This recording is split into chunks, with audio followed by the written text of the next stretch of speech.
Hi, thank you for clicking on this video and watching me talk to you. And I want to talk to you about martial arts because martial arts is very dear to my heart. Even as I'm approaching 50 now, I'm 1 year shy of 50, I still enjoy doing martial arts, but I've changed the way I do them. And if you clicked on this video, and thanks again for that, then you're probably like me. You're getting on in the years and you're wondering, should I still do martial arts? And my answer to you is yes, but under certain conditions. Because you have to face the facts. You're not 18 anymore. And for me, that was also quite difficult to accept that I couldn't do the things that I could do anymore, as opposed to when I was still in my teens or in my 20s. I started doing martial arts when I was 11, I think, 11. Started out with Taekwondo, and over the years I've also done other arts. I've done Wing Chun, I've done Japanese Jiu-Jitsu, and for the past few years I've been doing Shotokan Karate, which I've been doing exclusively now. And I enjoy doing that, but I don't do it in a competition setting anymore because I have started listening to my body more, and which is something you should do, not only when you are 40 or 50 or 60 years old, but also when you are 20 years old.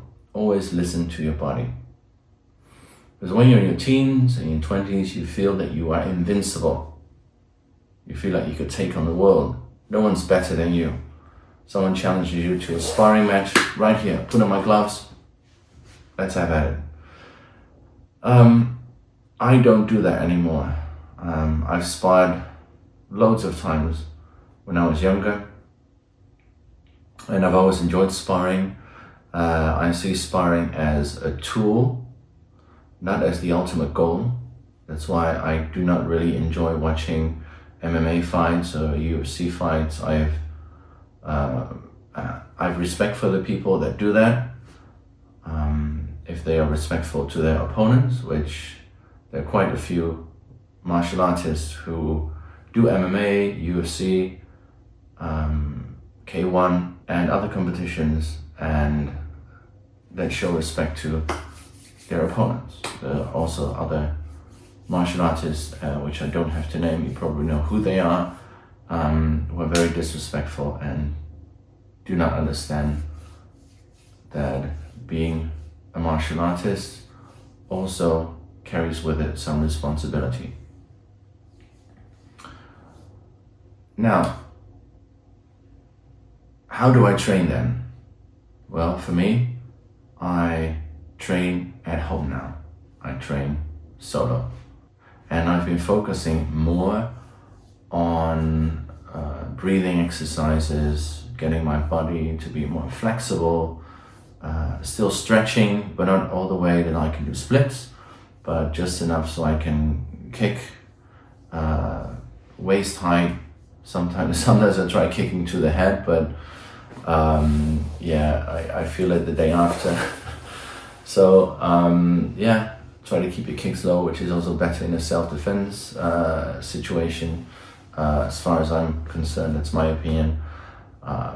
And I also listen to my body. If I feel tired, I might skip a training or I might train, but I will do some light exercises. And I really enjoy forms. For Shotokan Karate, that is the kata, but I really enjoy doing these. Katas are great it's a great exercise. You're moving around and you're moving your hands and feet. That's always good. It's also good for your mental well-being. I think I read somewhere that this helps prevent Alzheimer's, or that might be true. I don't know, but I think it's because your brain is always thinking about where to move or where to put your hands and your feet, so it keeps your mind young, keeps your brain active. that might be the case. But for me, it's also good for mental health. For me, kata are a way to de-stress. They're a way for me to relax, and they're a way for me to meditate. Years ago, I think I was 16 years old at the time, I was hiking with a group of other teenagers through the south of France, somewhere in the Provence, and we had pitched our tents and we went for a walk in a neighborhood, and we came upon a very old village that had been bombed during the Second World War. And there was a professor from the Sorbonne, a famous Paris university, and he was rebuilding that site, that town, with non-electrical tools. And I was speaking to him, and I was very interested to learn why he had chose to do that. And the way he explained it to me, it's like it's the journey that is important. And for him, also working with his hands, just being busy, was also a form of meditation. He also said, like, meditation is not always, sitting down with your legs crossed, your hands like this, and your eyes closed. Like, meditation can take many forms. And for me, if I do like the classic standard meditation where I sit like that with my eyes closed, like my brain just goes left and right to all kinds of places. It doesn't really need to go, and I don't want it to go. So for me, the kata are a better way to maintain my mental health as well. I've had an anxiety before, and the karate and the kata really saved my life. And yeah, that might be for you as well. So as I'm getting older now, that is what I do mostly. I do Kihon, so the basic exercises. I do kumite against imaginary opponents, because that is also very important. Use your imagination. You can achieve a lot on your own. Don't let anybody tell you that the only way to learn martial arts and to get better at martial arts is if you go to a school. Now, of course, going to the school is good. You will learn other things there as well. But remember, martial arts is also a solo practice, because you don't learn martial arts from only going to a class twice a week and maybe an hour, 2 hours each. The rest of the time, you also have to practice at home. Now, I've chosen an online dojo, a very good one, lots of material, a very good sensei that gives good feedback, and that might be something for you as well. So that is also something you could do when you're a bit older. Before I also said, listen to your body. For me, that means my knee. almost 9 years ago, I had a knee injury.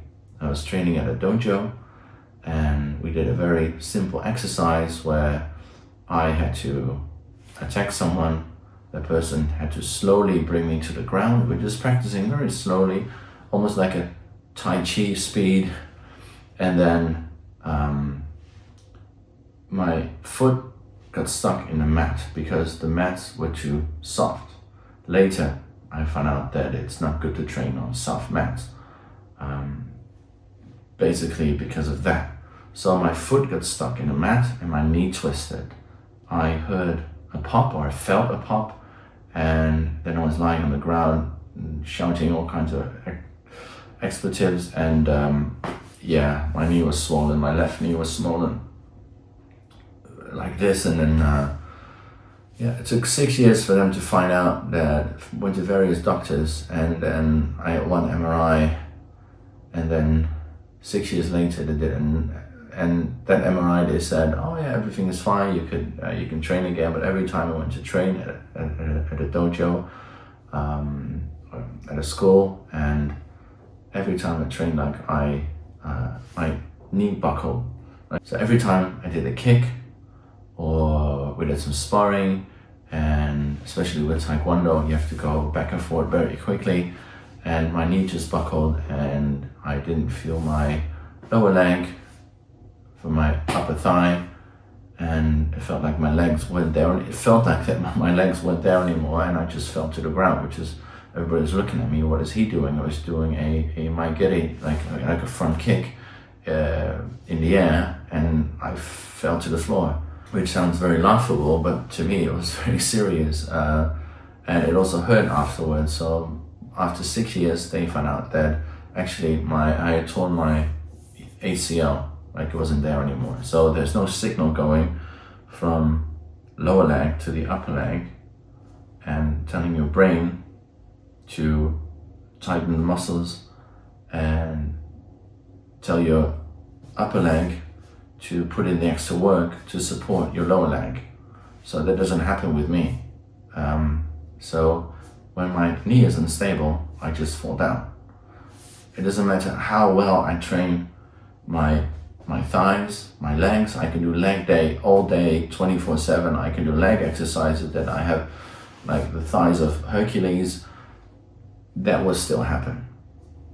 So, but it's good that I know now. I can adjust my training to it. So for me, I treat my knees nicely because your knees are very important. That's why I don't spar anymore. I love sparring, as I said, as a tool, not as a goal, like as a competition, but sparring is good to learn timing, to learn distance, to learn how to get hit, not only hit other people, but how to take a hit as well.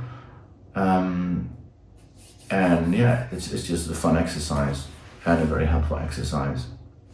But I can't do that anymore, and I don't kid myself that I can still do it.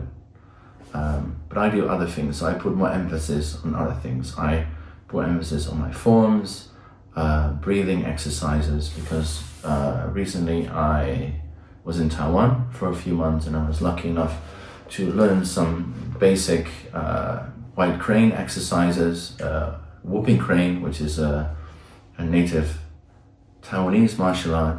It focuses more on breathing, on regulating the qi through your body. And I combine it with my Shotokan. You could say I'm doing Shoto crane right now. And so I use that as a warming up, and then I do my Shotokan exercises. And that works for me. So you have to find out what works for you. And if you can still spar when you're 50 years old, do it. Go ahead and do it. It's your body, you understand your body. But for those people who are watching right now and thinking, I should quit martial arts because I cannot go to dojo anymore because of my this physical ailment, this issue, or I don't have the time to go to a dojo, or I don't have the money to go to a dojo. You can do plenty at home. There are so many resources right now, and you are smarter than you think you are. Okay? Of course, it's always better to work with a teacher who can tell you right away what you're doing wrong. But online dojos offer that as well. You just record yourself and they watch the sensei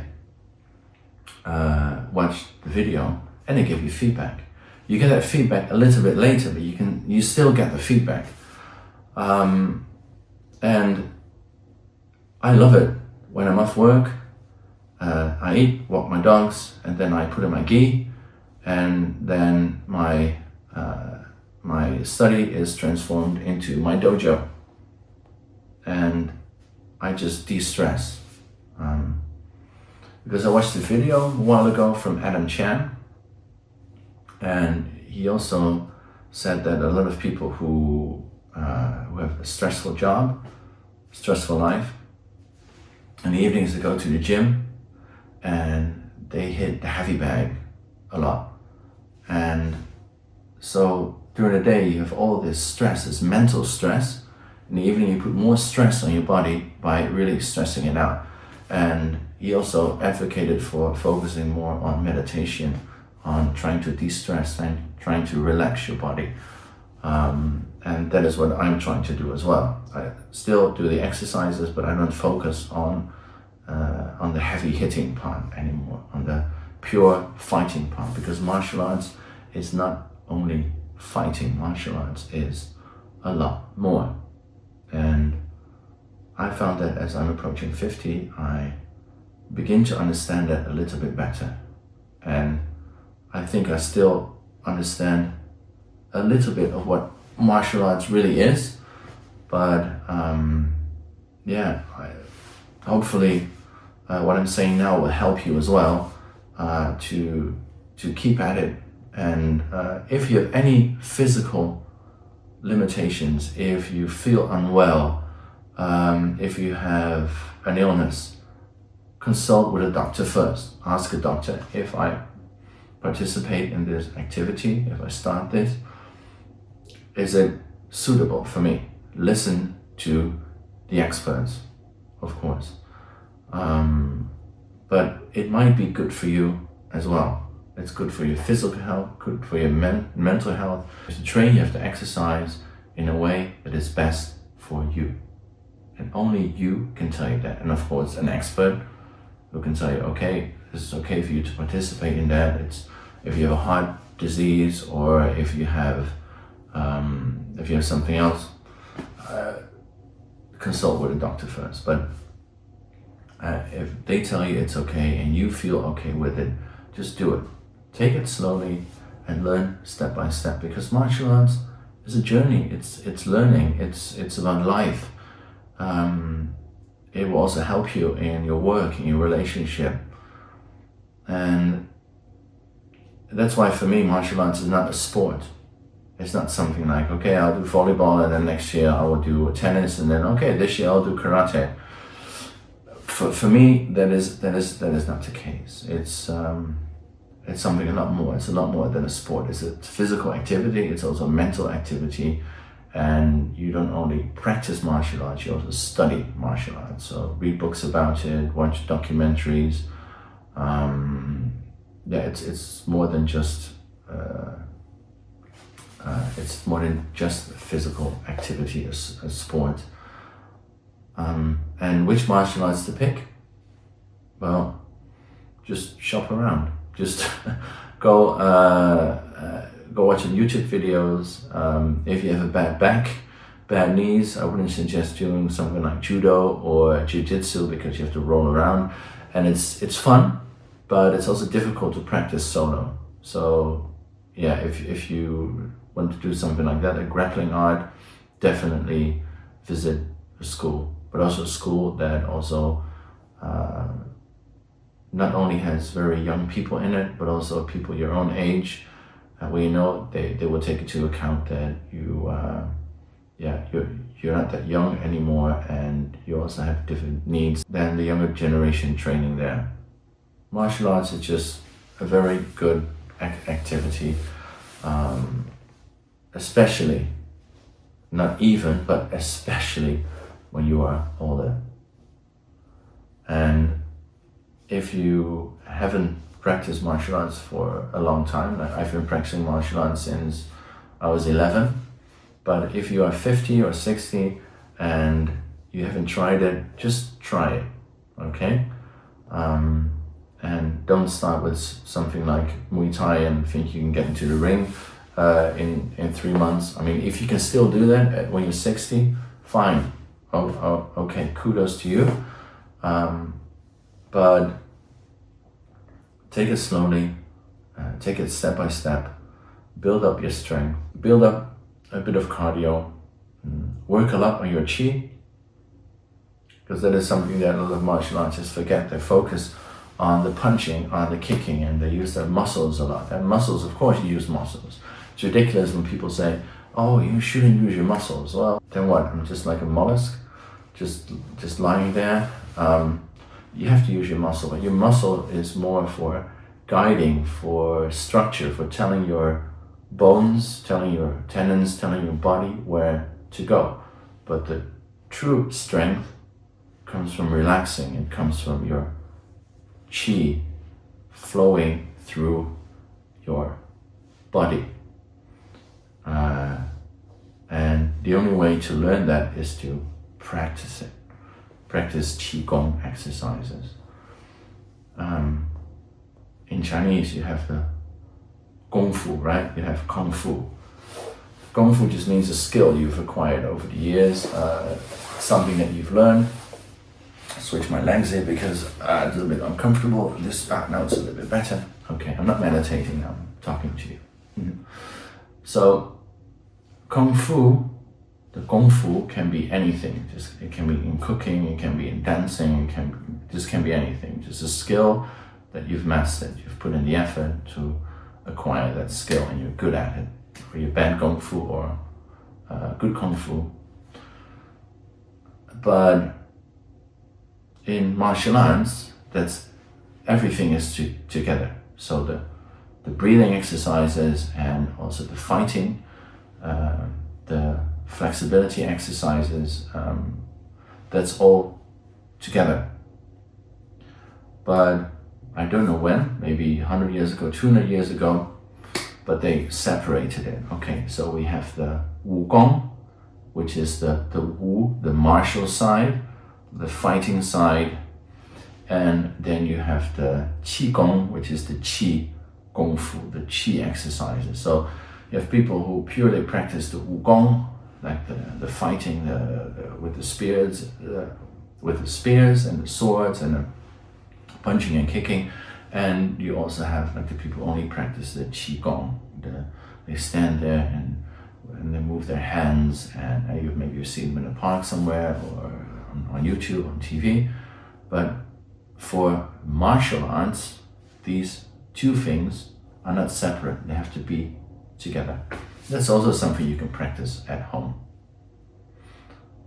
So see, there's a lot of things you can do now at home with, of course, some proper guidance, with proper material, study material, which is abundant now. It was more difficult when I was younger. You either had to go to school or maybe get a book, but it's better if you see a video of somebody doing it, or there are also places where you can have a live training session. That's also good. That's even better if you have the time for that.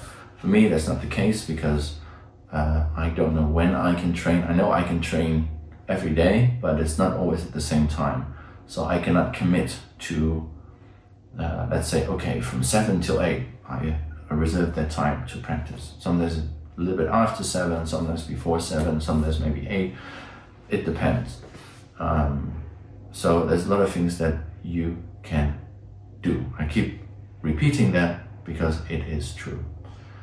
Then go out and find some material, and if you have any questions, leave them in the comments. I'll be happy to answer you and share more of my experience practicing. And I will take you through